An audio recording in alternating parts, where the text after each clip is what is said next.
In 2014, Berkshire Trail Elementary School was home to 90 students. Almost 3/4 of the local students chose to stay at their assigned school, attending either Berkshire Trail or the local secondary school. The remainder of the students were mostly from families that chose to homeschool. Berkshire Trail served as a place of learning and as a center of the community.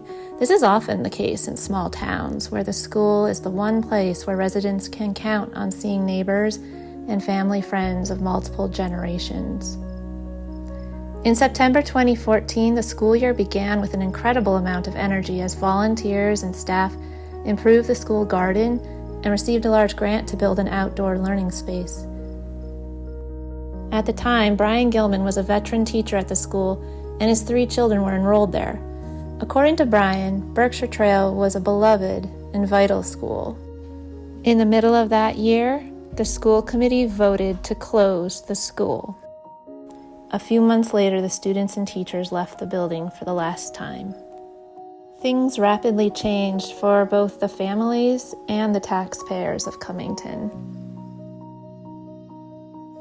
2/3 of the students in town choiced out of the district, so the new school our students were assigned to wasn't in our town or part of our identity. So a lot of people were looking for closer community-based schools. It was also the incredible distances people would have to travel. So if you worked down in the valley and your kid's school was now going to be 40 to 50 minutes away by car, you would opt for a school choice and sent your kids to a school that was closer to your work. The town suffers. Instead of getting state funds to maintain our former school building, it's all in the town now financially. If there are any savings from laying off teachers, those are short-lived. The real cost is in the town's identity. We saw the savings from closing our school go to a capital project at the secondary school in a different town. There was no extra money to improve educational programming. People also thought their tax burden would go down, but that's just not what happened. When the Cummington school closed, the town was on the hook for about $200,000 in needed repairs. If they ever hope to use the building again, they will need to make more. The utilities cost the town about $40,000 a year. And they realized that when the building was no longer used as a school, the building code changed, and the town couldn't afford to make the necessary sprinkler upgrades, which were now required if the building were to have any kind of human tenants. Since 2019, the only thing happening in the building is the town's fiber optic hub. The halls and rooms are empty, and the building has aged rapidly without the routine maintenance it received when it was used as a school.